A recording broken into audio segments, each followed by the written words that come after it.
విశేషం ఏమిటంటే భగవద్ రామానుజుడు ఇతర దర్శన స్థాపకులు చేసినట్లుగా ప్రస్థానత్రయానికి పాఠ్యాలు రాయలేదు. అంటే ఏమిటిది?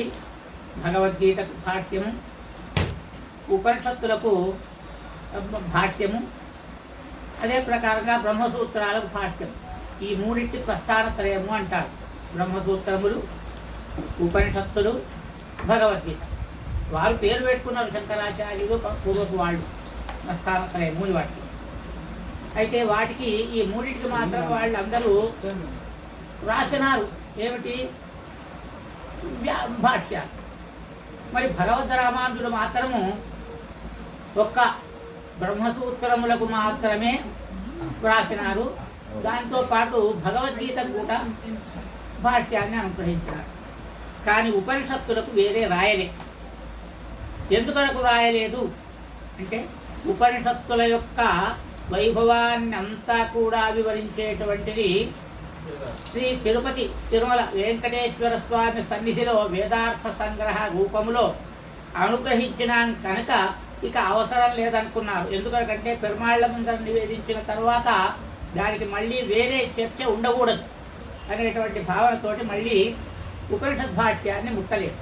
అయితే మనటువంటి వాళ్లకు తెలియనటువంటి వాళ్లకు దాంట్లో ఉండేటువంటి విశేషాలు తెలియటం ఎట్లా అనేటువంటి భావనతోటి వీరు ఎవరంటే రంగరామానుజ ఆచార్యులు తరువాతి కాలంలో పెద్దలు మనకు ఆ వాటికి ఏది ఉపనిషత్తులకు కూడా 10 ఉపనిషత్తులకు కూడా ఈశ కేన కఠ ప్రశ్న ముండ మాండూక్య ఇత్తిరి చాందోగ్యం బృహదారణ్యం అనేటువంటి 10ంటికి కూడా వారు భాష్యాన్ని అనుగ్రహించారు. అయితే వాటన్నిటికీ కూడా మనం అవసరం ఉన్నప్పుడే చదువుకుంటాం. కానీ వేదార్థ సంగ్రహం మాత్రం ప్రతి సమయంలో ప్రతి ఒక్కరికి కూడా అక్కడికి వచ్చేటువంటి విశేషమైనటువంటి గ్రంథం. దీంట్లో మనము మొట్టమొదటి ప్రారంభ శ్లోకాల యొక్క వైభవాన్ని చెప్పుకున్నాం.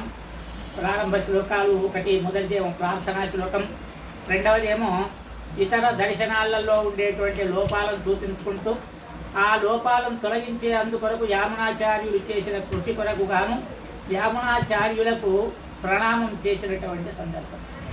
ఇక తరువాత వారు శాంకరమత, భాస్కరమత, మరి అదే ప్రకారంగా యాదవ ప్రకాశ మతముల మూడింటిని కూడా సంగ్రహంగా వివరించినారు. ఇది ఎవరు? శ్రీ వెంకటేశ్వర స్వామి తిరుమల వెంకటాచలపతి యొక్క ఆజ్ఞతోటి ఈ ప్రకారంగా వివరించిన తర్వాత ఒక్కొక్క దాన్ని తీసుకొని మళ్ళీ ఆ వాళ్ళ యొక్క భావనలలో ఉండేటువంటి లోపాలన్నిటినీ కూడా తొలగిస్తూ దాన్ని అంతా కూడా వేదానికి అనుకూలమైనటువంటి ఉపనిషత్తులకు అనుకూలమైనటువంటి వ్యాఖ్యాన రూపంలో మనకు ఉపన్యాసాన్ని అనుగ్రహిస్తూ ఉన్నారు. ఇది భగవద్ రామానుజుడు వెంకటాచలపతి ముందు సన్నిధిలో ఉపన్యాసంగా చెప్పినటువంటి గ్రంథము. దీన్ని మన పెద్దలు సంగ్రహించి పెట్టినారు. ఇక మనము అసలు గ్రంథంలోకి వెళదాం.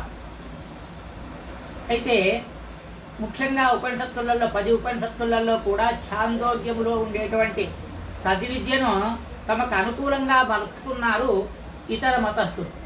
అందులోనూ శాంకరు దాంట్లో ఏం చేసినారు అంటే ఒక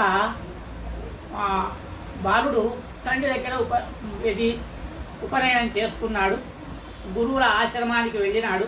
శ్వేతకేతు అనేటువంటి వాడు ఆ విద్యలన్నింటినీ నేర్చుకున్నాడు. తండ్రి దగ్గరికి వచ్చినాడు. వచ్చిన తర్వాత, ఓ సౌమ్యుడా, నీవు విద్యలు ఏవి నేర్చుకున్నావు, ఎంతవరకు నేర్చుకున్నావు? అన్నీ నేర్చుకున్నారు, మా ఆచార్యులు చెప్పినారు నాయన అన్నారు. అంటే సరే, మరి ఏ ఒక్క విద్య ఏ ఒక్కటి తెలిస్తే అంత తెలిసినట్టు అవుతుందో ఆ ఒక్కటి మాత్రం తత్వం నీవు తెలుసుకున్నావా? తత్వం అది. ఏ ఒక్క తత్వాన్ని తెలుసుకుంటే మొత్తం సృష్టి తత్వం తెలుస్తుందో ఆ ఒక్క తత్వాన్ని నీవు తెలుసుకున్నావా అంటే ఇది నోట్లో బెల్లగడ్డబడినట్టయింది ఆ అబ్బాయికి. నాయన గారు అది చెప్పలేదు కదా నాకు అంటే దానికి తగినట్లుగా సదేవ సౌమ్యేదమగ్ర ఆసీత్ అనేటువంటి వాక్యాన్ని మొదలుపెట్టి, నాయన యథా సౌమ్యేకేన మృత్పిండేన సర్వం మృణ్మయం విజ్ఞాతం స్యాత్ వాచారంభణం వికారో నామధేయం మృత్తికేత్యేవ సత్యం అనేటువంటి కొన్ని 1, 2, 3 ఉదాహరణలు ఇస్తూ మొదటి ఖండాన్ని ఛాందోగ్యోపనిషత్తులో 6వ ప్రపాఠకములో పూర్తి చేసినాడు. అంటే ఆ అబ్బాయికి ఏం మనసున పట్టలేదు, కొంచెం వివరం కావాలి అన్నాడు. ఆ వివరానికి తగినటువంటి ఇంకా కొన్ని ఉదాహరణలు 10-12 ఉదాహరణలను తీసుకొచ్చి వాటన్నిటిలో కూడా మొత్తము 16-18 ప్రపాఠకాలు ఉన్నాయి దాంట్లో. ఆ ప్రపాఠకాలలో అన్నిటినీ వివరించు చివరికి తత్వమసి అనేటువంటి మాటతోటి పూర్తి చేస్తాడు. తత్వమసి, తత్ అంటే అది, త్వం అంటే నీవు, అసి అంటే ఉన్నావు, తత్వమసి అంటే అదే నీవై ఉన్నావు అని అర్థం. అదే నీవై ఉన్నావు, అదే నీవై ఉన్నావు అనే ఈ దాన్ని పట్టుకొని తాత్పర్యలింగాలను దృష్టిలో పెట్టుకొని శంకరాచార్యులు జీవుడే దేవుడు లేదా దేవుడే జీవుడు ఎక్కడన్నా అనుకోండి మీరు అని చెప్పి తత్వాన్ని ప్రతిపాదించినాడు. ఒకటి.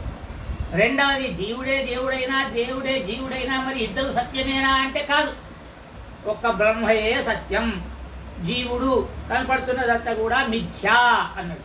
మిథ్య అంటే లేనిదే, కుందేటి కొమ్ము వంటిది, ఆకాశ గగన కుసుమం వంటిది, 2 చంద్రుల విజ్ఞానం వంటిది అని అన్ని ఇలాంటి ఉదాహరణలన్నీ కూడా ఆ శంకరాచార్యులు చెప్పి దాన్ని నిరందించున్నారు. అయితే దీంట్లో వారి ప్రకారం ఏమిటి? శాస్త్రము అబద్ధమే, శాస్త్రాన్ని నిర్మించినటువంటి పెద్దలు అబద్ధమే, మరి అదే ప్రకారంగా ఆచార్యులు అబద్ధమే, ఆచార్యులు ఇచ్చిన జ్ఞానం కూడా అబద్ధమే, ఇన్ని అబద్ధమైన చివరికి. అటువంటి తత్వాన్ని వివరించినటువంటి దాన్ని మరి ఇది ఎట్లా కుదురుతుంది అని బాగా ఆలోచించి ఎవరు భగవద్ రామానుజులు ఆ మన సంప్రదాయంలో ఎట్లా ఉన్నది ఇతర సంప్రదాయములు అంటే కొన్ని ప్రధాన వాక్యాలు ఉంటాయి. ఆ ప్రధాన వాక్యాలు ఏమిటివి అంటే తత్వాన్ని వివరిస్తాయి. ఇంకా కొన్ని వాక్యాలు ఉంటాయి, అవి ఏమిటివి? శోధక వాక్యాలు అంటాం. కారణవాక్యాలు, శోధక వాక్యాలు అని 2 రకాలు ఉంటాయి వేదంలో. కారణవాక్యాలు, శోధక వాక్యాలు. వాక్యాలు అంటే ఏమిటి?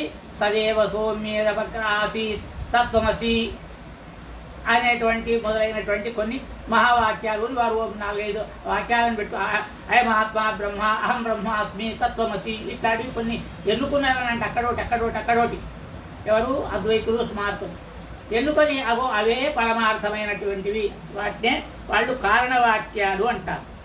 తర్వాత శోధక వాక్యాలు అంటే ఏమిటి? వాటి అర్థాన్ని వివరించేటువంటి మిగిలినటువంటి ఉపనిషత్తు వాక్యాలు. ఆ శోధక వాక్యాలను బట్టి కారణవాక్యాల అర్థం చెప్పవలసి ఉంటుంది. దానిలో కూడా ఏమిటి? కొన్ని నియమాలు ఉంటాయి, తాత్పర్య లింగాలు అంటారు.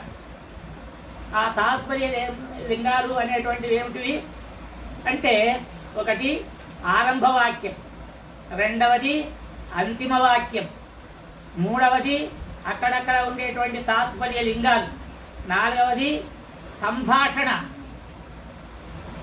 మొదలైనటువంటి అంశాలు ఉంటాయి దాంట్లో. ఈ అంశాలను తీసుకొని వీటి ద్వారా దాని యొక్క ఉపనిషత్తు అర్థాన్ని నిర్ణయించాలి. ఈ నిర్ణయంలో వాళ్ళు ఏం చేస్తారు అంటే ప్రతి ఒక్క వేదాంత అర్థానికి లక్ష్యార్థాన్ని తీసుకుంటారు. లక్ష్యార్థం అంటే ఏమిటండి అంటే శబ్దానికి 3 శక్తులు ఉంటాయి. ఒకటి తన ఉన్నట్టు అర్థాన్ని, తన అర్థాన్ని తాను తెలియజేయటం. రెండవది ఏమిటి? ఆ అర్థం కుదరనప్పుడు అర్థాన్ని కొంచెం సవరించుకొని దాంట్లోకి 2 వేరే అదనపు పదాలను చేర్చుకొని వివరించటం. మూడవది ఏమిటి? ఇది కుదరదు, అది కుదరదు, తమ ఇష్టం వచ్చిన అర్థం చెప్పుకోవడం. ఎట్లండి మాకు అర్థం కాలేదు అంటే ఒకసారి చెప్పుకుందాం. ఏమిటి అంటే గౌ అంటే ఆ పదం ఉన్నది. గౌ అంటే గో అంటే గమనము అనేటువంటి దానికి వ్యుత్పత్తి. నడిచే వాటికన్నిటికి కూడా గౌ అనేటువంటి పదం వర్తిస్తుంది. మరి నడిచే వాటికన్నిటికీ వర్తిస్తుంది అని చెప్పి వ్యాకరణవేత్తలు గౌ అనేటువంటి పదాన్ని సృష్టి చేసి ఇచ్చిండ్రు. ఇస్తే లోకులు దాన్ని ఆ నడిచే వాటికన్నిటికీ గౌ అనేటువంటి పదాన్ని ఉపయోగించుకుంటలేరు. ఏం చేస్తున్నారు అంటే ఒక్క గోవుకు 2 కొమ్ములు, గంగడోలు, శాసన, తోక, బొత్త, 4 కాళ్ళు అడ్డంగా నడిచేటువంటి ఒకే ఒక జంతువుకు మాత్రమే ఉపయోగించుకుంటున్నారు. అంటే వాడేమో వ్యాకరణవేత్తనేమో రూఢిగా నడిచేవాటికి ఉపయోగించుకోమంటే ఒక యోగ రూఢి పదాన్ని తయారు చేసుకొని గోవుకు ఉపయోగించుకుంటున్నది లోకం. అందుకొరకే లోక అనన్యాదృశ్చ నిత్యశ్చ, లోక వ్యవహారమే గొప్పది, లోకుల నడకనే గొప్పది. వ్యాకరణ శాస్త్రం కూడా ఏం చేయడు, వాడి శబ్దాన్ని తయారు చేసిస్తారు కానీ లోకుల వాడుకునే దాని మీద ఉంటుంది. అందుకొరకని వేదములో ఉన్నటువంటి ఉపనిషత్తులలో ఉండేటువంటి శబ్దాల యొక్క అర్థాలు కూడా ఉన్నట్టు మనం చెప్పకూడదు అంటారు వాళ్ళు. ఎవరు? ఇతర మతస్థులు. కానీ భగవద్ రామానుజుల తత్వం మాత్రం ఏమిటి అంటే వేదము శాస్త్రము ఒక్క మాటను కూడా పొల్లుగా చెప్పదు. శాస్త్రాన్ని మరి వారు ఏమంటారు, ఎవరిది పూర్వాచార్య సురక్షితాం బహుమతి ఆనీతాం తుర్యాక్షరై సుమనసో భౌమ భగవద్బోధాయ కృతాం విస్తీర్ణాం బ్రహ్మసూత్ర వృత్తిం పూర్వాచార్య సంజ తన్మతానుసారేణ సూత్ర అక్షరాన్ని వ్యాఖ్యాస్యంతి అంటారు. తన్మతానుసారేణ అంటే ఏమిటి? వేదశాస్త్రం యొక్క మతానుసారముగా సూత్ర అక్షరాన్ని, సూత్రముల యొక్క అక్షరాలు, అంతేకాకుండా ఉపనిషత్తులలో కూడా ప్రతి ఒక్క అక్షరానికి కూడా అర్థం ఏమున్నది చెప్తాం, ఆ అర్థం అన్వయిస్తుంది అని చెప్పి ఆ ప్రకారంగా భగవద్ రామానుజులు అన్నిటినీ అర్థవంతం చేసినటువంటి మహానుభావులు. ఏ ఒక్క పదాన్ని కూడా వదిలిపెట్టలేదు. దాన్నంతా కూడా ఇప్పుడు ఈ వేదాంత చర్చలో మనకు వస్తుందన్నట్టు వీటిని చర్చించుకుంటూ శాంకరులు ఏమని అర్థం చెప్పినారు, దాన్ని భగవద్ రామానుజులు ఏ రీతిగా వివరించినారు, దాన్ని మనం తెలుసుకుంటూ పోయినట్టయితే మన తత్వం మనకు అర్థమవుతుంది. ఇతరుల దాంట్లో ఉండే లోపాలు అర్థమవుతాయి. ప్రత్యేకంగా మనం ఇతరులది ఈ లోపము అని వివరించిన అవసరం, ఎక్కడైనా అవసరపడితే వారు చెప్పింది మనం చెప్పుకుందాం, మనం చెప్పుకోవాల్సిన వేరే అవసరం లేదు. కింద మీకు వచ్చినటువంటి ఆ నోట్స్ పుస్తకంలో వ్యాఖ్యానంలో, తెలుగు వ్యాఖ్యానంలో మీకు అన్ని వివరాలు ఉన్నాయి. వాటిని నేను ఎక్కువ పట్టించుకొని మీరు చదువుకోవచ్చు. నేను మాత్రము మూలానికి అర్థ వివరణ చేసుకుంటూ ప్రతిపదార్థాన్ని చెప్పుకుంటూ వెళుతున్నాను. ఇక ఇప్పుడు పక్ష ప్రతిక్షేపం, ఇతర పక్షముల యొక్క ప్రతిక్షేపం జరుగుతూ ఉన్నది. తొలుత శాంకరమత నిరాకరణం జరుగుతూ ఉన్నది. దానిలో మూలము తత్ర ప్రథమపక్షే శృత్యర్థ పర్యాలోచన పరాహ దుష్పరిహారాన్ దోషాన్ ఉదాహరంతి. తత్ర ఇక్కడ అక్కడ అంటే ఆ ఇతర మతస్థులు చెప్పినటువంటి వాట్లలో ప్రథమ పక్షే 3 పక్షాలను తీసుకున్నారు కదా మనకు. ఒకటి శాంకరము అని, యాదవము అని, భాస్కరము అని. మూడిట్లలో ప్రథమ పక్షం ఏమిటి? శాంకరం. ప్రథమ పక్షే అంటే శాంకర పక్షంలో శృత్యర్థ పర్యాలోచన పరాహ, శృతి వేదముల యొక్క, చూడండి బాగా మీరు అన్వయించుకోండి, శృతి అన్న చోట యొక్క అనే పదాన్ని పెడుతున్న విభక్తిని, అర్థమును, పర్యాలోచన బావుగా ఆలోచించుటయందు పరాహ నేర్పరులైనటువంటి మహానుభావుడు. అంటే దేనికి ఏ విభక్తి పెడితే కొసవుతుందో ఆ ప్రకారంగా మనం అన్వయించుతూ పోతే అర్థం అదే అవుతుంది. శృతుల యొక్క అర్థములను బావుగా ఆలోచించే విషయంలో నేర్పరులైనటువంటి వారు ఇతర మతస్థులు చెప్పినటువంటి వాటిలలో దుష్పరిహారాన్ అంటే సాధారణంగా మనం తొలగిస్తామంటే అంత సులభంగా తొలగవు. అలాంటి అర్థాలను వాళ్ళు దోషముల రూపంలో ఉదాహరణి వివరిస్తున్నారు. అంటే వాళ్ళు చెప్పినవన్నీ దోష రూపములైనటువంటి అర్థాలు వివరించినారు. మరి అటువంటి దాన్ని మనవారు శృత్యర్థ పర్యాలోచన పరులు ఉదాహరణి, ఆహరంతి ఎత్తి చూపుతున్నారు. అంటే పైకి ఎత్తి, ఆహరంతి చూపుతున్నారు అంటే ఎత్తి చూపుతున్నారు. ఏమిటివి? తథాహి, అవి ఏమి ఎత్తి చూపిండ్రు అంటే భగవద్ రామానుజుడు కూడా కేవలం స్వతంత్రంగా తామే ఇదే అనేటువంటి చెప్పలేదు. పరంపరగా వస్తున్నటువంటి ఆచార్య గురు పరంపరాక్రమంలో వస్తున్నటువంటి వాళ్ళందరూ చెప్పినటువంటి అర్థ పరంపరలనే వారు వివరించి చెప్పినారు. అందుకొరకే కొంతమంది చెప్తారట స్మారకులు ఏమిటి అంటే మా శంకరాచార్యులు తాము స్వయంగా రాసిన భాష్యాన్ని గొప్పవారు వారు. మీ రామానుజాచార్యులు అట్లా కాదండి, మీరు పూర్వాచార్య సురక్షితాం అంటే పూర్వాచార్యులు చెప్పినటువంటి రక్షించిందాన్ని ఏం చెప్పింది ఏమున్నది చెప్పలేదు ఎవరో పాతోడు చెప్పిందట వాటి ఉన్నది చెప్పిందట అని వెచ్చరించేవాళ్ళు కూడా ఉన్నారు. పెద్ద వాళ్ళు కూడా వెచ్చరించిందట మా ఆచార్యులు చెప్పేవారు ఇట్లాంటి సందర్భాలలో. అయితే ఆ ప్రకారంగా దుష్పరిహారాన్ని దోషాలు ఉదాహరంతి ఇలాంటి వాటిలలో వాళ్ళు ఇతర మతస్థులు చెప్పినటువంటి వాటికి మరి అటువంటి దుష్పరిహారములైనటువంటి సామాన్యంగా తొలగింపలేనటువంటి దోషాలన్నిటి కూడా ఎత్తి చూపుతూ తొలగిస్తున్నారు. తథాహి అది ఎట్లా అంటే ప్రకృత పరామర్శి తచ్చబ్దావతస్య బ్రహ్మణ. ప్రకృత పరామర్శి అంటే ప్రస్తుతము విమర్శలకు వచ్చినటువంటి చర్చలోకి వచ్చిన ప్రస్తుతం చర్చలోకి వచ్చింది ఏమిటి? ఛాందోగ్యోపనిషత్తు షష్టమ పాఠకము ప్రథమ ఖండము. ఇది మొట్టమొదటి మనకు చర్చలోకి వచ్చింది. ఏమిటి అంటే సజైవ సౌమ్యేదమగ్ర ఆసీత్ అనేటువంటి ఒక అంశము. అంతేకాకుండా యథా సౌమ్యైకేన మృత్పిండేన సర్వం మృణ్మయం విజ్ఞాతం స్యాత్ వాచారంభణం వికారో నామధేయం మృత్తికేత్యేవ సత్యం అనేటువంటి ఈ ప్రకృత పరామర్శి దాంట్లో తచ్చబ్దావగతస్య తత్ అనేటువంటి శబ్దంతో బ్రహ్మ యొక్క సంకల్పం వచ్చింది. అంటే తచ్చబ్దావత ఇక్కడ తత్శబ్దం ఎక్కడొచ్చిందండి మనకి ఇంత దాంట్లో రాలేదు అంటే వచ్చింది. తదైక్షత బహుశ్యాం ప్రజా ఏతి తత్వమసి అనే పదాలు వచ్చినాయి. వాటిల్లో మొట్టమొదట తత్ అనేటువంటి పదం ఉన్నది. తత్ త్వం అసి. తత్ ఆ పరబ్రహ్మయే త్వం నీవుగా అసి ఉన్నావు. తత్ అనేటువంటి పదం అది మన ఈ పదం ఏమిటంటే నపుంసక పదం. అట్లన అనండి ఆ దైవము నపుంసకుడు కదా, అందువరకే నపుంసక పదం వాడింది అనేటువంటి వాదన మొట్టమొదలే బయలుదేరుతుంది. అంటే అక్కడ యల్లింగం యద్వచనం యద్విభక్తి విశేష్యస్య తల్లింగం తద్వచనం సాధు విభక్తి విశేషణస్య అని ఒక నియమం ఉన్నది. అంటే ఏమిటి? రాముడు అన్నప్పుడు తింటున్నాడు అనాలి, మరి అమ్మ అన్నప్పుడు తింటున్నాడు అనరాదు, తింటున్నది అనాలి.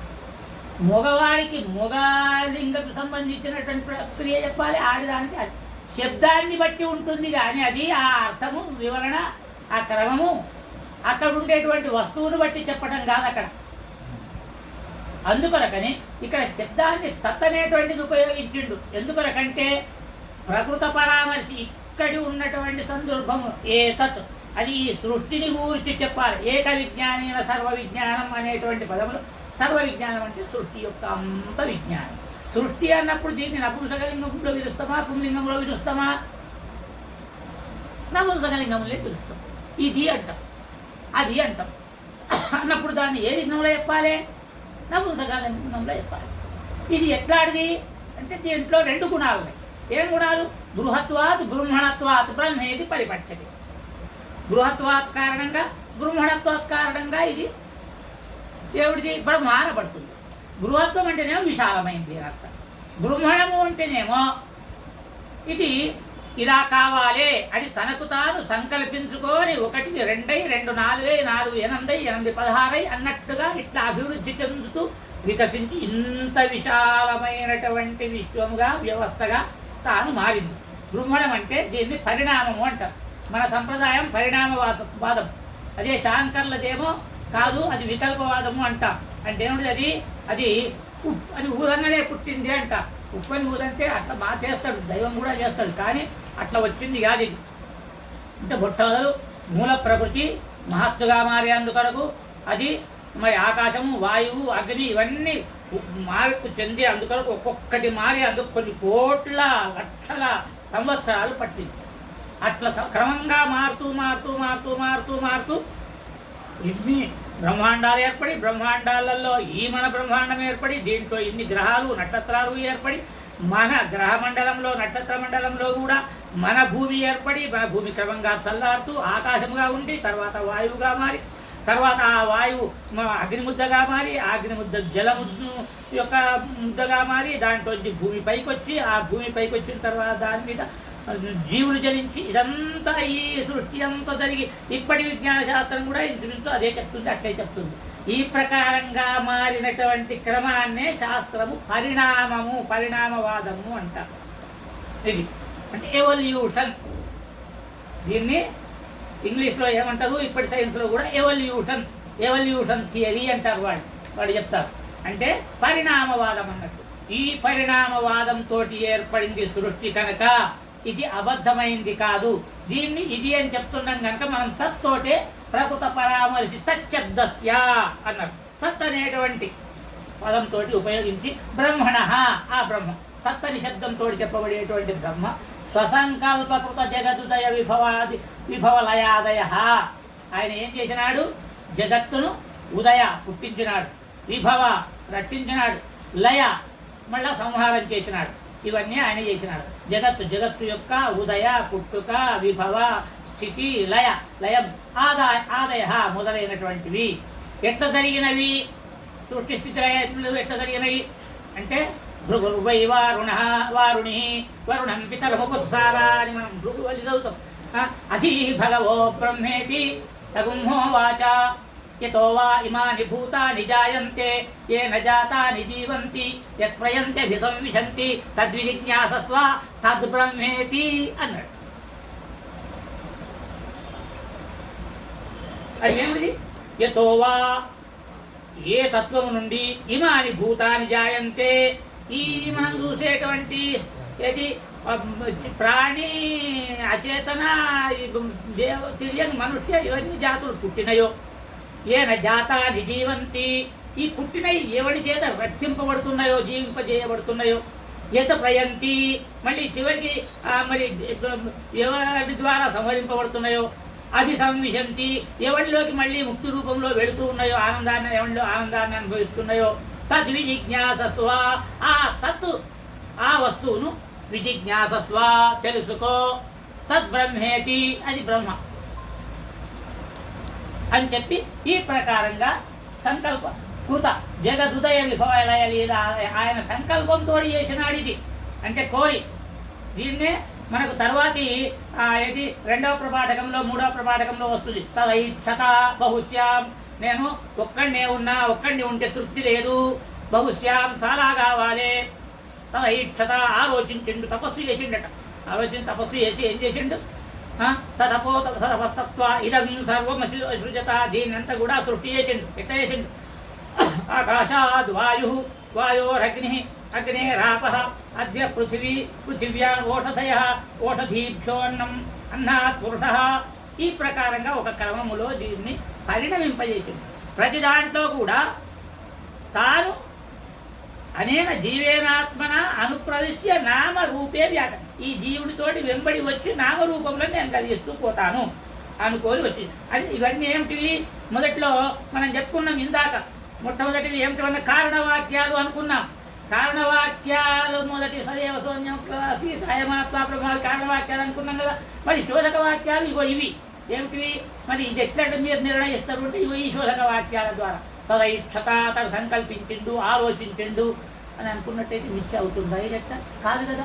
ఇట్లాంటి వాడిని నిర్ణయించి అందుకని స్వసంకల్పకృత తన యొక్క సంకల్పం చేత చేయబడిన జగత్ ఉదయ విభవ లయాదయ ఎట్లా తదైక్షత బహుశ్యాం ప్రజాయేతి ఆ తత్ అనేటువంటి బ్రహ్మ ఆలోచించిండు. బ్రహ్మణ అని పదం వచ్చింది అక్కడ మనకు. బ్రహ్మ యొక్క అని బ్రహ్మ అంటే బ్రహ్మ యొక్క సంకల్పాదులు ఏమిటి? తదైక్షత అతడు ఆలోచించిండు. బహుశ్యాం నేను చాలా కావాలి, ఒక్కడిగా ఉంటే తృప్తి లేకుండానట. నా మత్త భోగ్యం పశ్యామి అని ఇంకో ఉపనిషత్తు. నేను ఒంటరిగా ఉండటంలో సంతృప్తి లేదు, నాకు గుడ్డుగువ తిరుగుతున్నట్టుంటుంది, నాకు సంతృప్తి లేదనుకున్నాడట సర్వేశ్వరుడు. అనుకొని ఏం చేశాడు? బహుశ్యాం చాలా కావాలి అని మళ్ళీ ఇంకో కూడా చెప్తాడు. పతిష్ట పత్రికా భూతాం భార్య భర్తల దంటాయిండ్రు అంటాడు మళ్ళీ.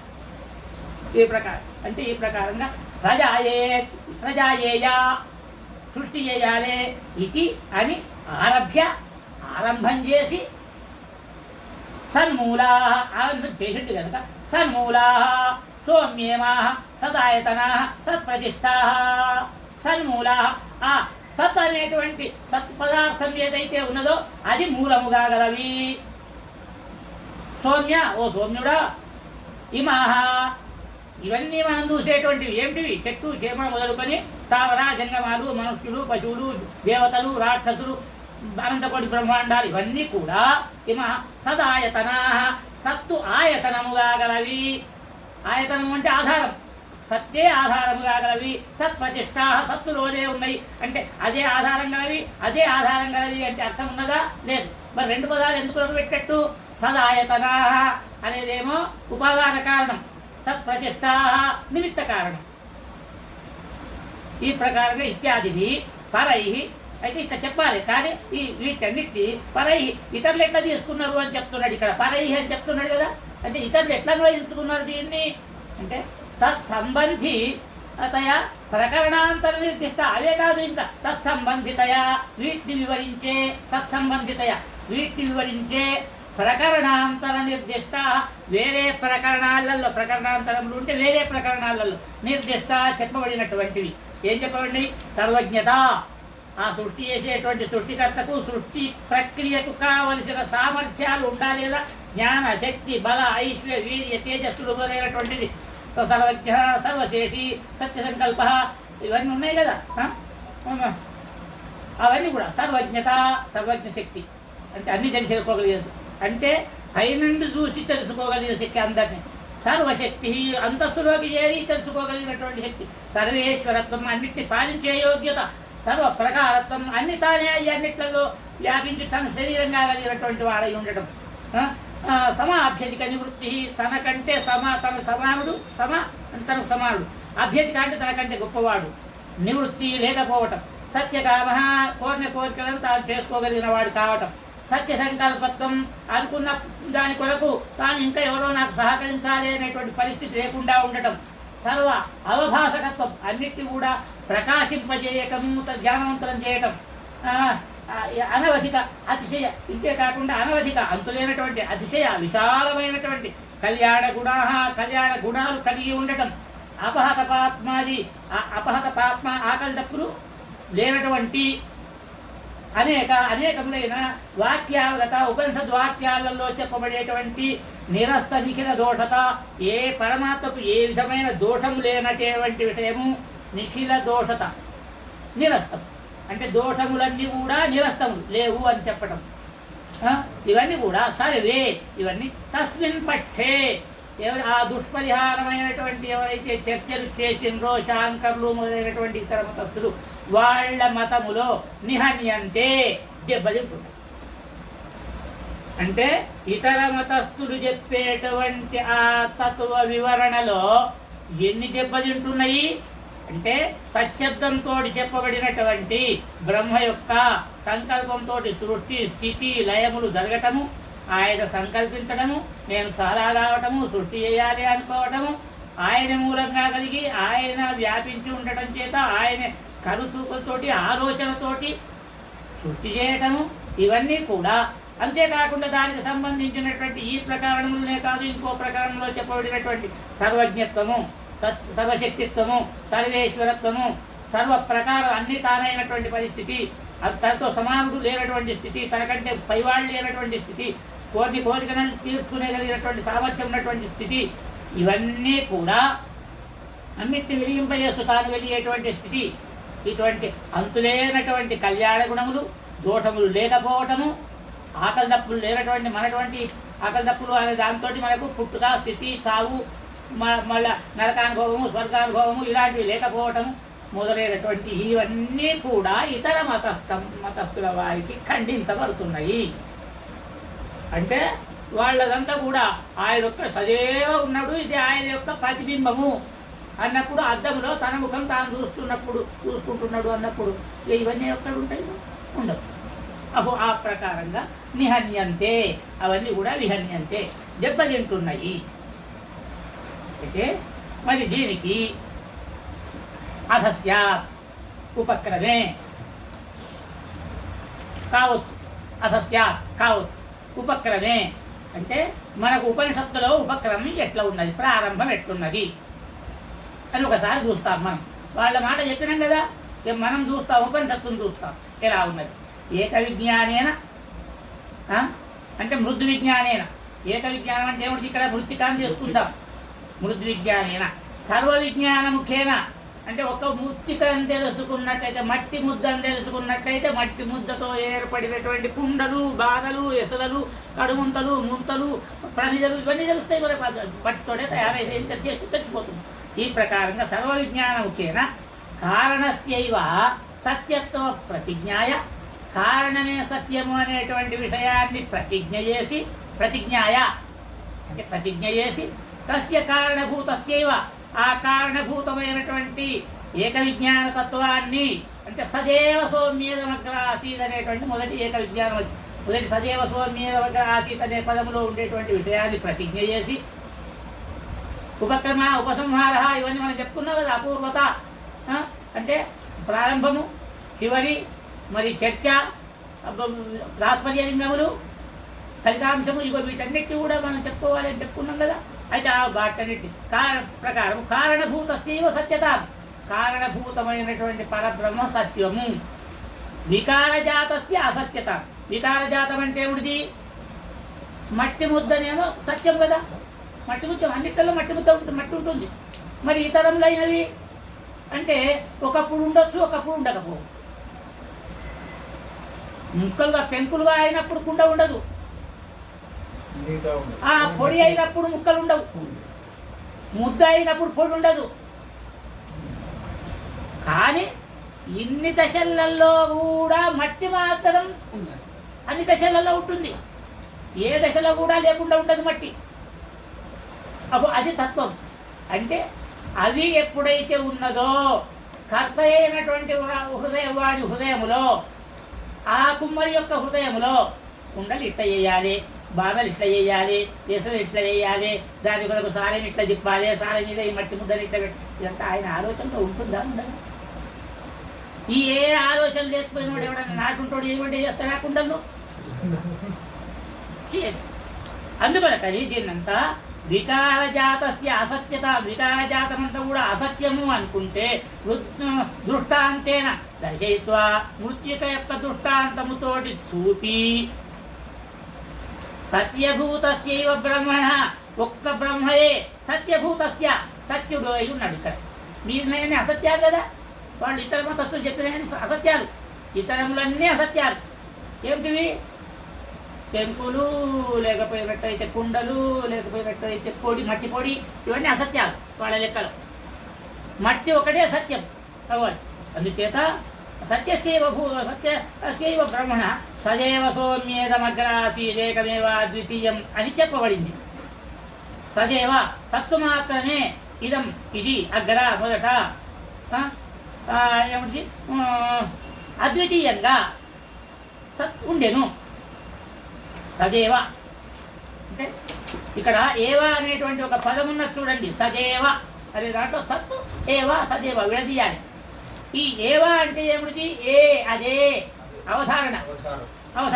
అయితే సదేవ, ఈ ఏవ అనేటువంటిది విచిత్రమైంది. ఏమిటి, ప్రతి ఒక్కదాని పక్కన ఏవా అని పోయి కూర్చుంటుంది, నేను కూర్చుంటా అంటుంది. అవధారణాల కొన్నిటికి కొండెతనం ఉన్నది. దీంట్లో ఉండే ప్రతి పదానికి ప్రక్కన అది కూర్చుంటుంది. సదేవ, ఏకమేవ, అగ్ర ఏవ, ఆసీదేవ అని నేను కూర్చుంటా అంటుంది. వాడి ఇట్లా అన్వయిస్తారు.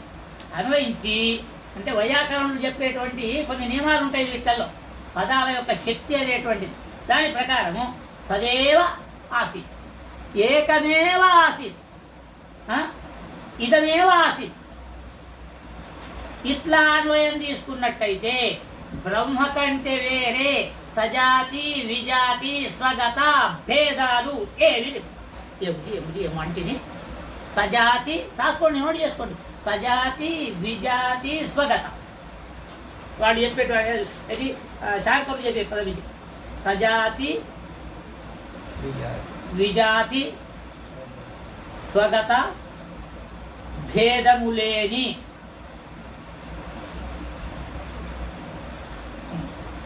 ఇంకా సజాతి అంటే తన వంటి వాడు వేరే లేడిగా.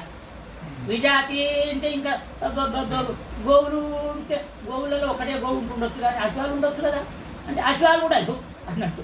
అంటే ఆయనే ఒక్కడు తప్ప ఆయన వంటి వాళ్ళు ఇతరు లేరు, ఆయన కంటే వేరైన జాతి వాళ్ళు ఇంకెవరు లేరు. సజాతి విజాతి.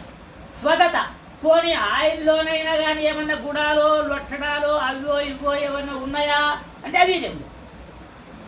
సజాతి విజాతి స్వగత భేదాలు లేని. భేదం అంటే శాస్త్రంలో విశేషణం అని అర్థం. విశేషణమే భేదం. విశేషణమే భేదం అంటే ఏమిటి? రాముడు సత్యసంధుడు అంటాం. అంటే రాముడు వేరే, సత్యత వేరే. అదే మరి సత్యత కాక అసత్యత కూడా ఉండొచ్చు. అంటే ఏమిటి? సత్యత ఇట్లాంటి భిన్న విషయాలు ఉంటాయి కదా, అందుకని సత్యత ఉండొచ్చు, ఉండకపోవచ్చు ఆ వ్యక్తిలో, పేరు పెట్టుకోగానే. రాముడు అంటే ఆ రాముడిదే కాదు మనం చెప్పుకునేది. ఎవరో దేవదత్తుడు XY అనుకుందాం. దేవదత్తుడు సత్యవ్రతుడు కావచ్చు, ఇంకోటంటే అసత్యవ్రతుడు అంటారు. మారొచ్చు అది. అందుచేత అవి మారేటువంటి అవి ఏమిటి? వ్యక్తిలో ఉండేటువంటి గుణాలు అంటే స్వగత భేదాలని. సజాతి భేదాలంటేనేమో ఈయన కాక ఇంకోటి, విజాతి అంటేనేమో వేరే. ఇది ఒకటి ఉన్నది అంటే అశ్వాలు గజములు ఇట్లాంటివి లేవన్నట్టు. స్వగత అంటే తనలో ఉండేటువంటి భేదాలు కూడా లేవు, తనతో కూడా భేదాలు లేవు. అంటే దీన్ని దాంట్లో శ్రీభాష్యంలో వేదాంత శాస్త్రంలో ప్రత్యేకంగా చర్చిస్తారు. జ్వాల వంటి అని. జ్వాల అంటే దీపం. జ్వాల అంటే దీపం ఉంటుంది కదండి, అక్కడ దీపం ఉన్నది అంటే దాని వెలికి ఇదంతా వ్యాపిస్తున్నది కదా అని మనం అంటాం కదా. దానికి వ్యాప్తి కూడా లేదు, కేవలం జ్వాలగానే ఉంటాడు పరమాత్మ. కానీ జ్వాలకు ఉండేటువంటి కాంతి వ్యాప్తి కూడా ఆయనకు లేదన్నారు. సత్యం జ్ఞానమనంతం బ్రహ్మ అనే చోట జ్ఞానం అనే దానిలో కేవల జ్ఞానం మాత్రమేవా అంటారు. జ్ఞాని కాదు ఆయనే. జ్ఞాని అన్న మాట వద్దు, అంటే జ్ఞానం ఉన్నవాడవుతుంది. అంటే జ్ఞానం ఒక వ్యక్తి యొక్క ఒక ధర్మం కిందికి మారుతుంది. జ్ఞాని అనొద్దు ఆయన, జ్ఞానం అనాలి. ఇది వాళ్ళ తత్వం. జ్ఞాని అనొద్దు. జ్ఞాని అంటే జ్ఞానం కలవాడవుతాడు. జ్ఞానం వేరే అవుతుంది, వ్యక్తి వేరే అవుతాడు. జ్ఞానం గుణం కిందికి వస్తుంది. అందుకని జ్ఞానాన్ని గుణంగా చెప్పొద్దు, జ్ఞానమును ఆయనగా చెప్పాలి, తత్వంగా ఆయన్నే. అంటే ఏమిటి? శాంకరులది ఎప్పుడైనా జ్ఞాపకం ఉంచుకోండి, కేవలం తత్వ చర్చనే, ఆస్తిక చర్చ కాదు. రూపం లేనటువంటి బ్రహ్మ వాళ్ళది. ఈ ప్రకారంగా సదేవ సౌమ్యేదమగ్రాసీత్.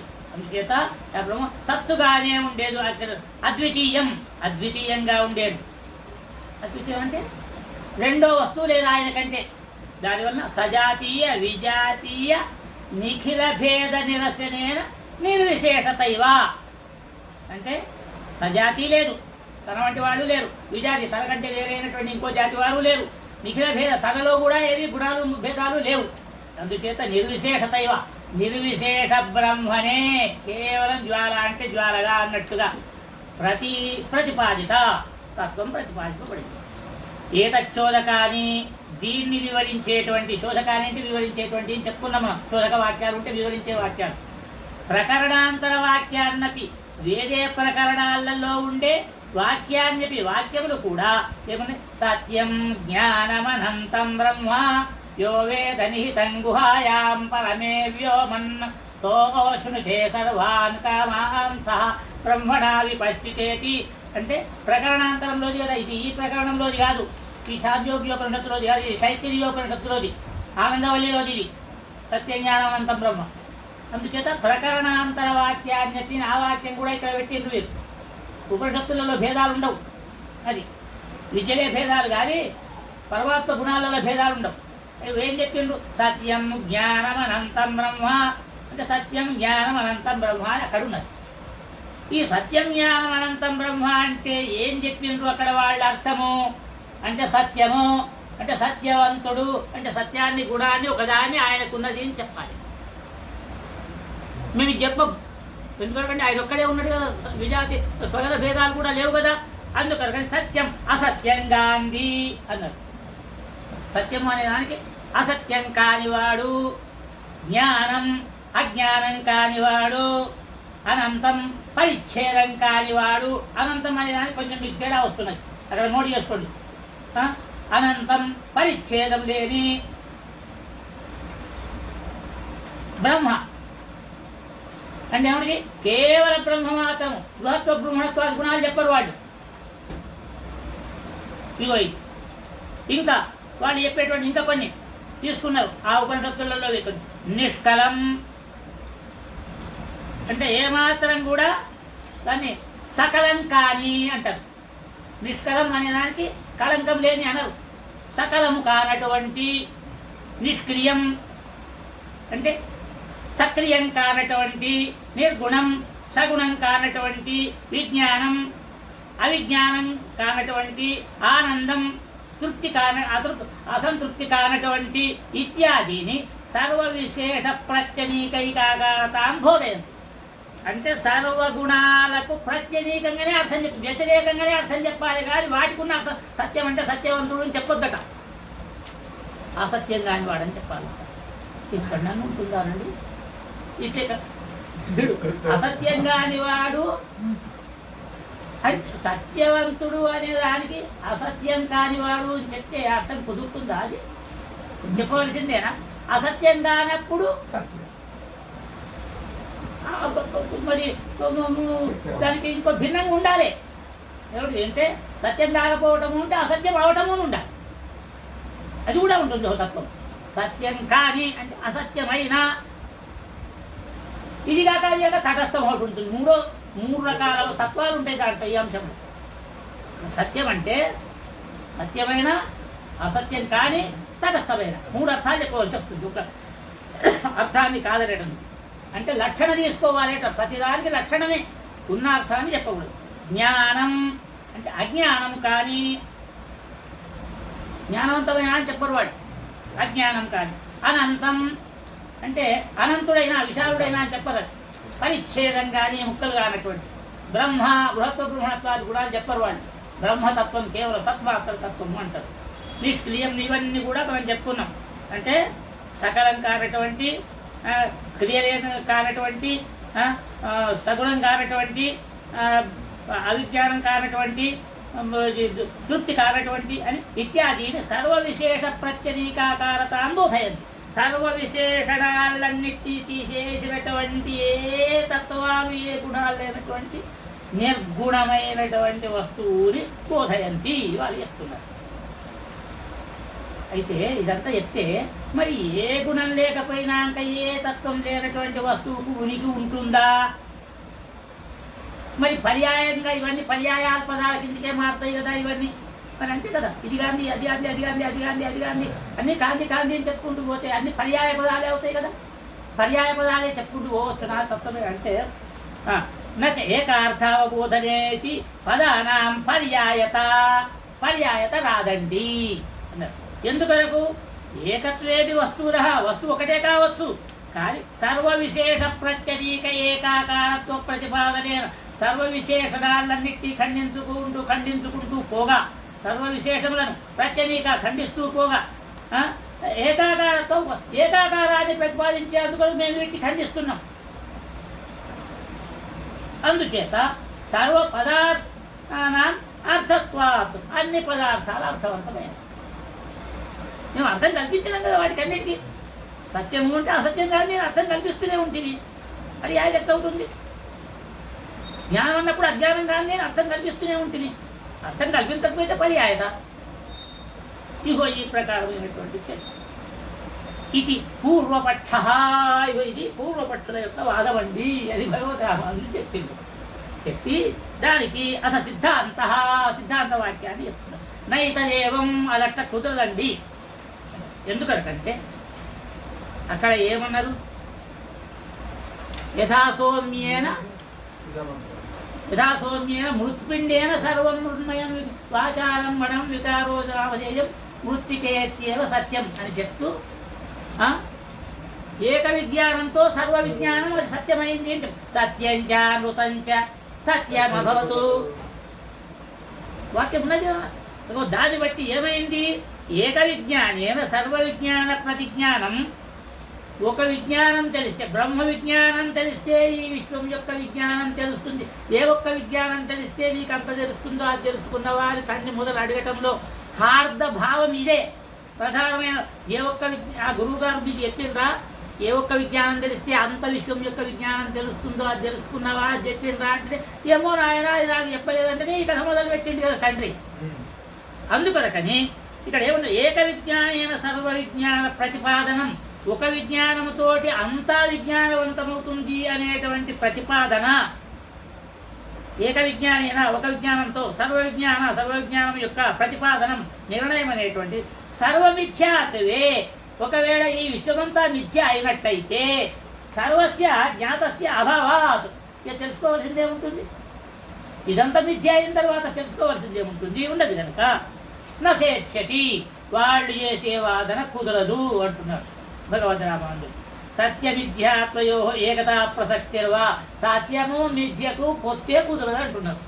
సత్యమే, మిథ్యనే, ఉన్నదే లేనిది. ఏక విజ్ఞానమైన సర్వ విజ్ఞానం అన్నప్పుడు అది విజ్ఞానమే, దాంతో ఇది విజ్ఞానమే అయింది అని స్పష్టంగా అది లేదని చెప్పేటప్పుడు ఇది అజ్ఞానం ఎట్టవుతుంది? ఇది లేనిది ఎట్టవుతుంది? మిథ్య ఎట్టవుతుంది? కాదు. ఏకతా ప్రసక్తిర్వా, అదే నువ్వు అనేటువంటిది కూడా, అదే ఇది అన్నటువంటిది కూడా కాదు, ఏక ప్రసక్తి కూడా కాదు. అపితు మరి ఏమిటి? ఏక విజ్ఞానేన సర్వ విజ్ఞానం సర్వస్య తదాత్మకత్వేన సత్యత్వే సిద్ధేతి. ఏక విజ్ఞానముతో సర్వ విజ్ఞానం అనేటువంటిది సర్వస్య ఈ విశ్వానికి తదాత్మకత్వేన వాడు ఆత్మగా ఉండి దీంట్లో ఉండటం చేతనే సత్యత్వే, వాడు సత్యుడు దీనిలో ఉండి సత్యత్వం చేసినాడు. ఎట్లా? మట్టి కుండలో ఉండటం వలన ఆ కుండ మట్టి కుండ అయింది. లేకపోతే బంగారు కుండ అంటమా? మట్టి కుండని బంగారు కుండ అంటమా? అన. అందుకని మట్టి కుండ, మట్టి పెంకు, మట్టి ముద్ద అన్నప్పుడు దాని లోపల మట్టి అనేటువంటిది ఏదైతే ఆత్మగా ఉన్నది అది. కుండకు మట్టి ఆత్మ, పెంకుకు మట్టి ఆత్మ, మళ్ళా మట్టి పొడికి మట్టి ఆత్మ, మట్టి ముద్దకు మట్టి ఆత్మ. ప్రతి చోట అనుస్యూతంగా మట్టి అనేటువంటి పదం వస్తున్నది. అదే దానిక ఈ ఆత్మగా ఉండటం చేతనే అది ఒక మట్టి సంసారం అయింది. అదే ప్రకారంగా ఈ సృష్టి అంతా ఉన్నది అంటే సృష్టికంతటి కూడా స్వామి ఆ ప్రకారంగా మట్టి వస్తువులకు, మట్టి సముదాయానికి అంతటి కూడా ఆయన ఆత్మగా ఉంటేనే ఇది సర్వేశ్వర సృష్టి అయింది, ఇది సృష్టి అయింది అని అన్వయం తీసుకొచ్చి భగవద్రామానుడు తీసుకొచ్చి ఇక తర్వాత దీనికన్నిటి కూడా మళ్ళీ చర్చ జరుగుతుంది. ఏమిటి అంటే దీంట్లో మళ్ళీ బౌద్ధుల వాదనలు ఏమిటివి, మన నాస్తికుల వాదనలు ఏమిటివి, శాంకర్ల వాదనలు ఏమిటివి, ఇవన్నీ కూడా ఏమిటి అంటే నాస్తికుల వాదన ఎలా ఉంటుంది అంటే జగత్తు సత్యము, బ్రహ్మను ముట్టరు వాళ్ళు నాస్తికులకు బ్రహ్మనే లేదు, జగత్తు సత్యము అంటారు వాళ్ళు. ఇక అదే బౌద్ధులు ఏమంటారు? జగత్తు మిథ్య, బ్రహ్మ మిథ్య అంటారు. జగత్తు మిథ్య, బ్రహ్మ మిథ్య. ఉన్నంతసేపు గుణం కృత్వా కృతంపిగా, అప్పు చేసేనా పప్పు వాడిని కొట్టేనా సరే నువ్వు కడుపులేదేం రా ఊరికే. నాస్తికులు ఇది, నాస్తికుల వాదన. మరి అది బ్రహ్మ సత్యం, జగత్ మిథ్య అన్నది శాంకర్ల ప్రతిజ్ఞ. శంకర్ల యొక్క ప్రతిజ్ఞ ఏమిటి? జగత్తు మిథ్య, బ్రహ్మ ఒక్కడే సత్యం. కానీ భగవద్రామానుజుడిది మాత్రము బ్రహ్మ సత్యమే, బ్రహ్మ యొక్క సృష్టి సత్యమే. బ్రహ్మ ఉన్నంతసేపు సృష్టి ఆయన ఇష్టం ఉంచుకుంటాడు, ఆట ఆడతాడు, అందులో లేకపోతే మూట కట్టుకొని ఒక దగ్గర పెట్టుకుంటాడు. ఇష్టం ఉన్నప్పుడు భార్యావతలు కూర్చుంటారు, పచ్చి ఆడుకుంటారు, లేకపోతే దాన్ని కట్టి అక్కడ పెట్టుకుంటారు. ఉన్నట్టే కదా మెటీరియల్ అయితే ఉన్నట్టే కదా, ఓ చోటం అయితే కుప్పతీరు అవి ఆ ప్రకారం లేదంటే అయితే కాదు అని దాన్ని వివరిస్తాను. మళ్ళీ తర్వాత ఇదంతా కూడా మనకు వివరిస్తారు. ఇక దీనికి మళ్ళీ ఇక్కడ ఏం చెప్తున్నారు? అయమర్థ అంటున్నారు మూలంలో. అదేనా? తర్వాత అదే కదా అయమర్థ. శ్వేతకేతుం ప్రత్యాహ, శ్వేతకేతువును కూర్చి తండ్రి అన్నాడు. ప్రత్యాహ అంటే చెప్పిండు శ్వేతకేతు. ఎవరి? స్తబ్ధోచ్యుత తమ ఆదేశం అప్రాక్ష్య కుత స్తబ్దోసి. ఏమిరా స్తబ్దుడుగా ఉన్నావు? స్తబ్దుడు అంటే ఏం తెలియని వాడిని తీరుగా కొద్దిగా ఇట్లా బీరిపోయి చూస్తున్నాడు తండ్రి చెప్పేదంతా. కొడుకు చూస్తుంటే ఏమిరా బీరిపోయి ఉన్నావు, ఏం సంగతి? తమ ఆదేశం అప్రాక్ష్య అన్నాడు. ఆ ఆదేశాన్ని నీవు వినలేదా? గురువు గారు చెప్పలేదా అన్న. ఆదేశం అనే దానికి ఇతర మతస్థుడు ఏం చెప్పినారట అంటే గురువు గారి యొక్క ఉపన్యాసము, గురువు గారి యొక్క విద్యాబోధ నీవు వినలేదా అనేటువంటి అర్థాన్ని చెప్పుకుంటూ పోయింది. పరిపూర్ణ ఇవ లక్ష్యతే తాను ఆచార్యాన్ ప్రతి హితం ఆదేశం పృష్టవానసి ఇది. అంటే అయ్యా నేనంటే ఏమిటి, నేను ఎందుకు పుట్టినా, ఈ సృష్టి ఏమిటి, ఇదంతా ఏమిటి, ఒక్కసారి నువ్వు గురుగారిని అడిగినవా, నీకు ఆలోచన కలిగిందా అని తండ్రి కొడుకును ఆదేశ అంటే ఇక్కడ అర్థం ఏమిటి, ప్రశాసనం. ఆదేశం అంటే ఏమిటి, ప్రశాసనం. భగవత్ ప్రశాసనం అంటే భగవత్ సృష్టి నిర్వహణ సామర్థ్యం అన్నట్టు ఇక్కడ. అంటే దాన్ని ఎట్లా చెప్తున్నారంటే ఏతస్య అక్షరస్య ప్రశాసనే గార్గి సూర్య చంద్రమసౌ విసుత ఉత్తిష్టత. గార్గి అనేటువంటి ఆమె జనకుడు ఒక 1000 గోవులను సిద్ధం చేసినాడు. 1000 గోవులను బంగారు గెట్టెలు, బంగారు కొమ్ములు, బంగారు తొడుగులు, వీటన్నిటితోటి మూపురాలు, వీటన్నిటితో సిద్ధం చేసి మీలోపట బ్రహ్మ విద్య శ్రేష్ఠుడు ఎవరో వీటిని మళ్ళీ తప్పండి. ఎవరు ముందరికి రాలేదు, బిక్క ముఖాలు వేసుకొని ఇట్లా చూస్తున్నారు. చూస్తుంటే ఆయన పురోహితుడే ఉన్నాడు. చెప్పిండు శతానందుడు, మలుపుకబాండి రా అన్నాడు. యాజ్ఞవల్కుడు మలుపుకబాండి రా శిష్యులతో అన్నాడు. అదే ఒక వీళ్ళందరూ పంచాయతీకి వచ్చున్నావు, నువ్వు పెట్టమనుకోతే నువ్వు మాకంటే గొప్పడవా, గొప్ప అవుతాడో కాదో కానీ మీరు ఎవరు ఓపిక లేదు. మరి నాకన్నా అక్కడికి వస్తాయి ఇవి, ఇంత యజ్ఞయాగాలు కతులకు నాకు హోమకార్యానికి ఇతనేయో అదో వస్తుంది, ఆలో పెరుగు వస్తాయని మలుపుకోమని నాకు. అయితే మేము అడిగిన ఈ ప్రశ్నలకు సమాధానం చెప్పి, ఈ సమాధానం చెప్పినాకనే నిన్ను వీటి కంటే వదిలిస్తాం, వీటిని తీసుకుంటాం అని ఒక్కొక్కళ్ళు ప్రశ్న వేస్తుంటే ఆ ప్రశ్నలకన్నిటికీ ఆయన జవాబు చెప్తుంటే గార్గి వాచక్కినవి అనే ఒక అమ్మాయి, వాచక్కినవి యొక్క సంబంధురాలైనటువంటి కూతురైనటువంటి ఆ వంశం నుంచి వచ్చినటువంటి అమ్మాయి గార్గి అనే ఆమె ప్రశ్న చేస్తే దానికి ఏదస్యవా అక్షరస్య ప్రశాసనే, ఎవరి యొక్క ప్రశాసనంతో ఈ సూర్య చంద్రులు నిలుస్తున్నారు, ఆకాశములు భూమి ఏ యొక్క దేని మీద శక్తి మీద నిలుస్తున్నాయి అని ప్రశ్న చేస్తుంది ఆమె.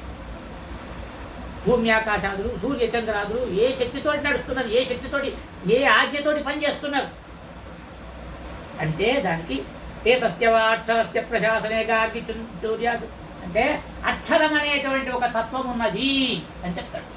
నక్షరకి అక్షరము అంటే నశించినటువంటి పదార్థము, నశించినటువంటి ఒక చైతన్యం ఉన్నది. అచేతనం కాదది, చైతన్యం. నేను ఇలా చేయాలి అనుకునేటువంటి చైతన్యం, పరమార్థం. దాన్నే దైవం అంటాం మనం, శ్రీమన్నారాయణుడు అంటాం. ఆయన యొక్క ఏతస్యవా, ఆయన యొక్కయే అక్షర ప్రశాసనే, ఆ అక్షర రూపుడైనటువంటి ఆ పరమాత్మ యొక్క ప్రశాసనే, శాసనం నందే ప్రశాసనే, సప్తమి ప్రశాసనే శాసనం నందే గార్గి, ఓ గార్గి చెప్తున్నాడు ఆమెతోటి, గార్గితోటి. గార్గి అడిగిన ప్రశ్న సూర్య చంద్రమసౌ విశ్రుతౌ తిష్టత. సూర్యచంద్రులు ధరింపబడి పనిచేస్తున్నారు. క్షణమాత్రం తేడా, మన పనులన్నా పోస్ట్పోన్ అవుతాయి రేపటి కానీ సూర్యచంద్రుడి పోస్ట్పోన్ అయితే ఒక్క క్షణం పోస్ట్పోన్ అయినా కానీ ప్రళయం వస్తుంది అంతే, మార్పు ఏం లేదు. అందుచేత సూర్యాగణస్య ప్రశాసనే ద్యావా పృథివ్యౌ విశ్రుతౌ తిష్టత. ఇట్లాంటి వాక్యాలు ఓ పరంపరగా ఉన్నాయి అన్నట్టు, ఒకటి కాదు, ఓ 20-30 ఉన్నాయి. అవన్నీ 15 కదా 20 అవన్నిటి కూడా చెప్పిన తర్వాత ఇంకో హాళ్ళు వస్తాయి. ఇట్లా అందరు అడిగిన తర్వాత అందరి ప్రశ్నలకు సమాధానం చెప్పిన తర్వాత కానీ ఇతను మలుపుకోపోతాడు ఆ గోవులు అన్నట్టు యాజ్ఞవల్కుడు. ఇత్యాది ఐక్యార్థ్యాత్. అందుచేత అక్షరస్య ప్రశాసనే, ఆ అక్షరం అనేటువంటి పరతత్వం యొక్క శాసనం ఏదో అగో ఆ శాసనమే ఇక్కడ సత్ అనేటువంటి ఆ భగవతత్వం యొక్క, బ్రహ్మ అనేటువంటి ఆ పరతత్వం యొక్క ఆదేశమే శాసనము. ఇక్కడ తమ ఆదేశం అప్రాచ్య, ఆ పరతత్వం యొక్క ఆజ్ఞనే ఈ సృష్టి. ఎందుచేత అంటే బహుశ్యాం ప్రజాయేతి అది తలుచుకున్నది అక్కడ చెప్పింది కదా. నేను చాలా కావాలని కోరుకొని సృష్టి చేసిన తత్వాన్ని చెప్పాలి కదా. ఇక్కడ చెప్పవలసిన దాంట్లో వదిలిపెట్టి గురువు యొక్క ఆదేశము అని చెప్పి నువ్వు అర్థం చేసుకుంటే ప్రశాసనానికి ఎట్టగలుస్తుంది, కలవదన్నారు భగవద్రామాలు. ఈ ప్రకారంగా ఇంకా అంతేకాదు తథాచ మానవం వచః అంటే మనుస్మృతిలో చెప్పినటువంటి వచః వాక్యము, మానవం అంటే మనుస్మృతి అందరి వచః వాక్యమే ఉన్నది. ప్రశాసితారం సర్వేషాం అణీయాం సమణీయసాం స్వప్నధీగమ్యం అంటాడు. స్వప్నములో అగుపడేటువంటి ఎంత ఎంత విచిత్రంగా చెప్తారంటే తత్వం చాలా విచిత్రంగా చెప్తారండి. ఇక మళ్ళీ ఎదుటివాడు ప్రశ్న వేయకుండా చెప్తారు. ఏమిటి? ప్రశాసితారం సర్వేషాం, అందరినీ శాసించేటువంటి వాడు. సర్వేషాం నేను చేతనంలో అచేతనములు. అయితే అక్కడ ఏకవద్భావం అంటే ఏమిటి? నీవు నేను అన్నప్పుడు నాకు సంబంధించిన క్రియ పెట్టాలి, అట్లా ఉంటుంది. అతడు నీవు అన్నప్పుడు నీకు సంబంధించిన క్రియ పెట్టాలి. వ్యాకరణంలో శాస్త్ర నియమం ఉంటుంది. అందుచేత ఇక్కడ ప్రశాసితారం అంటే అన్నిటినీ శాసించేటువంటి వాడు. సర్వేష అందరినీ శాసించేటువంటి వాడు. అనీయాంశం అనీయసాం, అణువులలో కూడా జీవుడు అణువట. జీవుడు అణువు. అందుచేతనే శరీరం అంతటా వ్యాపించి చూస్తూ తిరుగుతూ ఉంటాడు, పనిచేసుకుంటూ ఉంటాడు. అంతేకాకుండా మనం పండుకునే అప్పుడు కూడా ఏం చేస్తాట వీడు? ఈ పండుకునే సమయంలో ఇవన్నీ సరిగా పనిచేస్తున్నాయా లేవా అని శరీరం అంతా తిరిగి స్వప్న రూపంలో తిరిగి అన్నిటి చూసుకొని దీంట్లోంచి అవతలికి పోయి ఎక్కడో పురీకతి అనే నాడిలోకి పోయి పడుకుంటాడట పెరుమాళ్ళకు తొడ మీద. మళ్ళీ తర్వాత తిరిగి వచ్చేటప్పుడు కూడా మళ్ళీ వచ్చి అన్ని శరీర అవయవాలన్నీ తిరిగి అన్ని సరిగా పనిచేస్తున్నాయా లేవా చూసుకొని మళ్ళీ నేర్చుకుంటాడు. పోయేటప్పుడైనా వచ్చేటప్పుడైనా ఎంబడి పెరుమాళ్ళు ఉంటాడట ఆ జీవుని ఎంబడి. ఆ పెరుమాళ్ళు ఏం చేస్తుంటాడు? వీడికి ఈ రక్త ప్రవాహాలు, మాంసకండరాలు, ఈ ఎముకల యొక్క భాగాలు వీటన్నిటి దాటింపజేస్తుంటాడట. ఇవే కళలో పర్వతాలు దాటము, నదులు దాటము, మురికి గుంటలు దాటము, ఇవన్నీ మనకు అనుభవాలు వస్తుంటాయి. స్వప్నం తర్వాత నిద్ర అంటే ఏమిటి? పెరుమాళ్ళ తొడ మీద హాయిగా మనం ఏ ఆయాసం లేకుండా బ్రహ్మానందంతో ఉండటమే అంటే తాత్కాలిక బ్రహ్మానందం అన్నట్టు. ఎంత సుఖంగా ఉండేనా ద్రవితే అంటే నిద్ర సుఖం చెప్పగలుగుతామా? అంత సుఖం నిద్ర అంటే బ్రహ్మానంద సహోదరం అట అది నిద్ర అంటే. మనకి ఈ లోకంలో అంటే ఇగో అందుచేతనే స్వప్నధి గమ్యం అన్నాడట. స్వప్నధి గమ్యంలో ఇంకా లోతైన అర్థం ఉన్నది. ఏమిటి అంటే స్వప్నం అంటే మన ఇష్టం వచ్చినట్టు పడదు. మనము రాత్రికి రంభతోటి కలిసి ఉండాలి అని అనుకుంటే ఏ దయంతో సహవాసం కలుగుతుంది. అంటే ఇగో ఇట్లాంటివన్నీ కలిగిస్తాయి. అంటే అప్పుడు ఏమవుతుంది? నా తత్ర రథయోగా ఈ యాజ్ఞవల్కుడే జనకుడితో చెప్తారు. మళ్ళీ బృహదారణ్యకంలో ఏమన్నా నా తత్ర అక్కడ రథాలు లేవు, రథయోగ అంటే గుర్రాలు లేవు, విహరించేటువంటి ఆ భూములు లేవు, తోవలు లేవు. కానీ తత్ర రథయోగా పతి సృజతే సహికర్త వాటంటే సృష్టి చేసి వీటిని తోలుకొని పోతుంటాడు ఆ పరమాత్మ. సహికర్త వాడు కర్త అని చెప్తారన్నట్టు. ఇగో ఈ ప్రకారంగా ఇదంతా కూడా చెప్పబడేటువంటి ఏ స్వభావం అటువంటి అంటే స్వప్నధీగమ్యం. స్వప్న బుద్ధిది కూడా అంటే జీవుని కంటే కూడా వేరైనటువంటి వాడుగా వీటన్నిటి అంటే జీవుని తనకంటే వేరైన స్వప్నం అంటే మనం అనుభవించే ఏ అనుభవాలే స్వప్నంలో వస్తాయి కదనండి అని వాదించే వాళ్ళు కూడా సైకాలజిస్టులు ఉన్నారు. కానీ మరి మనకి ఇష్టమైతే మనం పరమానందం తినాలనుకుంటే మనకు పరమానందం లేం కదా స్వప్నంలో. ఎందుకొరకు? ఏదో విషయం కనిపిస్తాడు, పాంతోడి కనిపిస్తుంది. ఎందుకొరకు అంటే ఇవన్నీ మన ఇష్టం వచ్చినట్టు అవుతుంది. పరమాత్మ ఇష్టం, అందుకొరకే జీవుడు వేరు, పరమాత్మ వేరు. పరమాత్మ ఇష్టంతో స్వప్నాలు పడుతున్నాయి కానీ మన ఇష్టం ప్రకారం స్వప్నాలు పడుతులేవు అని చెప్పి తాత్పర్యం. ఇక తరువాత అత్తరాపి ఇంకా చెప్తున్నారు. ఏకమేవేతి జగదుపాదానతాం ప్రతిపాద్య, ఏకమేవా ఒకటే అని అంటే ఉన్నదే ఒకటి. సదేవ సౌమ్యమక్రాసీత్ అని ఒకటే సత్తుగానే ఉన్నది. సజాతి విజాతి స్వగత భేదాలు ఏవి లేవు అని చెప్పినారు కదా. ఏకమేవేతి ఏం చెప్పింది అక్కడ? జగదుపాదానతాం ప్రతిపాద్య అంటున్నారు. భగవతాన్ని చెప్తున్నారు అన్నట్టు. జగత్తునకు ఉపాదానాన్ని చెప్తున్నారు. ఉపాదానం అంటే ఏమిటి? మట్టి కుండలు, బాణలు మొదలైనటువంటి మట్టి యొక్క సముదాయానికి, వస్తు సముదాయానికి అంతటికీ మూల కారణంగా లోపల ఉండేదే మట్టి ఉపాదానం. ఉపాదానం అంటే ఏమిటి? అసలు చెక్క దర్వాదకు చెక్క మూల కారణము, మట్టి ఇంటికి మట్టి మూల కారణము, సిమెంటు ఇంటికి సిమెంటు మూల కారణము. ఎట్లనో ఉపాదానం అంటే ఏమిటి? ఏ వస్తువుతోటి వస్తువు నిర్మింపబడిందో ఆ వస్తువును ఉపాదానం అంటారు. అంటే ఏకమే ఏక పదార్థం అంటే బ్రహ్మ ఒక్కడే ఉన్నాడు, సత్తు మాత్రం ఒక్కడే ఉన్నాడు అంటే ఆయన్నే ఉపాదాన కారణము అన్నట్టు. అంటే మట్టి వస్తువులకన్నిటికీ మట్టి ఎట్ల కారణమో ఈ సృష్టి అంతటికి కూడా బ్రహ్మ ఒక్కటే కారణం. అంటే దీంట్లో వ్యాపించి ఉన్నాడా? ఉన్నాడు. అణువణువులు అణోరణీయాన్ మహతో మహీయాన్ ఆత్మా గుహాయాం నిహితోస్తి జంతో అంతటా వ్యాపించి ఉన్నాడు.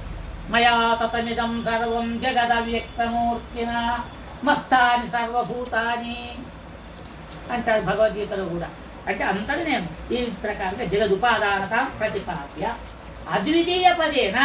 మరి అద్వితీయ పదం ఏమిటిది అంటే రెండో వాడు లేడు అని వాళ్ళు చెప్తారు. కానీ ఇక్కడ అద్వితీయ అనేటువంటి దానికి అది అర్థం చెప్పరు మన భగవద్ రామానుడు. ఆ రాజు అద్వితీయుడు అనగా ఇక పెళ్ళాలు లేదు, పిల్లలు లేదు, రాజ్యం లేదు, ఏం లేదు, ఆయన ఒక్కడే ఉంటాడు అన్నట్ట. కొంచెం అర్థం చేయించుండి నాకు. అద్వితీయం అనే పదానికి అర్థము ఆ రాజు అద్వితీయుడు అని నేను అన్నా. ఒక మీకు వాక్య ప్రయోగం చేసి చూపించిన ఉదాహరణ. ఆ రాజు అద్వితీయుడు అంటే ఇక ఎవరు లేరు, పెళ్ళాం పిల్లలు, భార్య, సంసారం, రాజ్యము, ప్రజలు ఎవరు లేరన్నట్ట. అంటే అసామాన్యమైనటువంటి శక్తి సామర్థ్యములు కలవాడు అనే అర్థం అని వహించాలి. అగో అది అది అద్వితీయుడు అనే దానికి ఆ అర్థాన్ని తీసేసి మీరు రెండో వాడు లేడు అని కల్పిస్తారు. అన్నిటికీ లక్షణార్థాన్ని చెప్తా అంటే ఎట్లా కలుస్తుంది? లోక సిద్ధి లోకాదృష్ట్య లోక వ్యవహారాన్ని చూడు. నువ్వు లోక వ్యవహారాన్ని చూడకుండా అర్థం చెప్తా అంటే ఎట్లా కలు అంచేత సిద్ధి లోకాదృష్టి అధిష్టాత్రంతర నివారణాత్ అంటే ఈ సృష్టిలో వేరే ఆ శ్రీమన్నారాయణుడు సర్వేశ్వరుడు ఆ బ్రహ్మను ఏమంటాము ఆయన కంటే వేరు దీంట్లో వస్తువు లేదు. అసేవ అధిష్టాతృత్వం ప్రతిపాద్యతే. ఆ సర్వేశ్వరుడే దీంట్లో వ్యాపించి ఉన్నాడని ప్రతిపాదింపబడుతున్నది. అత అందుచేత తం ప్రసాయితం జగదుపాదానభూతమపి పృష్టవానసి అంటే ఈ సృష్టికంతటికి అంటే యథాసౌమ్యేకేన మృత్పిండేనా అనే దృష్టాంతంతోటే మనకు ఆ విలువ తెలిసింది. అంటే మట్టి తోటి మట్టి పదార్థాలన్నీ ఎట్లా తెలుస్తాయో ఈ సృష్టి పదార్థాలకన్నిటికీ అట్లాంటి మట్టి వంటి అంటే కుండా మొదలైన మట్టి వంటి మన ఈ సృష్టికి కూడా ఏదైనా కారణం మూల కారణం దాన్ని నీ గురువులతో అడిగినవా? ఉపాదానభూతమపి ఉపాదానాన్ని కూడా పృష్టవానసి అడిగినవా నీవు? ఉన్నది అదే వర్షం లేదు. పృష్టవానసి ఏన శృతేన అగో ఆ దాన్ని తెలుసుకుంటే ఏదేన్ని మూల కారణాన్ని తెలుసుకుంటే శృతేన విన్నట్టయితే మతేన దాన్ని అర్థం చేసుకున్నట్టయితే విజ్ఞాతేన దాని యొక్క విజ్ఞానాన్ని తెలుసుకున్నట్టయితే అశ్రుతం అమతం అవిజ్ఞాతం విజ్ఞాతం శృతం మతం భవతి. అదొక్కటి తెలుసుకుంటే దీని తత్వం అంతా కూడా తెలిసినట్టయా. అయ్యో 17వ పుటలో పైన అది ఏన శృతేన మతేన విజ్ఞాతేన అశ్రుతం అమతం అవిజ్ఞాతం శృతం మతం విజ్ఞాతం భవతి ఇత్యుక్తం స్యాత్. నిఖిల జగదుదయ విభవలయాది కారణభూతం నిఖిల జగత్తునకు ఉదయ అంటే పుట్టుక, విభవ అంటే దాన్ని క్షేమం కలగటం, లయాది కారణభూతం నశించేందు కొరకు కూడా ఏదైతే కారణమైందో సర్వజ్ఞత్వం అంటే అతడు సర్వజ్ఞుడై ఉన్నాడు. అంటే సృష్టి చేసేందుకు కావాల్సిన సర్వజ్ఞత్వం ఉన్నది. సత్యకావత్వం తన కోరికను ఎట్లా చేయించుకోవాలో అట్లా నిర్వర్తించుకునేటువంటి సామర్థ్యం ఉన్నది. సత్య సంకల్పం అనుకున్న దానికి ఇంకోటి సహకారం కూడా అవసరం లేదు. అపరిమితోదార గుణసాగరం అపరిమితములైనటువంటి ఉదారములైనటువంటి గుణములకన్నిటికీ సాగరం సముద్రం వంటి వాడైనడు. అటువంటి కిం బ్రహ్మాది అటువంటి బ్రహ్మ త్వయా శృతంకి నీ చేత వినబడిందా? నీవు తెలుసుకున్నవా ఆ బ్రహ్మను మీ గురువుల దగ్గర? ఇది హార్దో భావ ఇది దూరం. ఇక కొంచెమే ఉన్నది. ఇంత పూర్తి చేస్తాను. అస్వద్గురుచో శ్రేష్ఠు శ్రేష్ఠే శ్రేష్ఠాయినే నిర్మలానంద కళ్యాణ నిధే విష్ణవే నమః. అస్మద్గురుభ్యో నమః.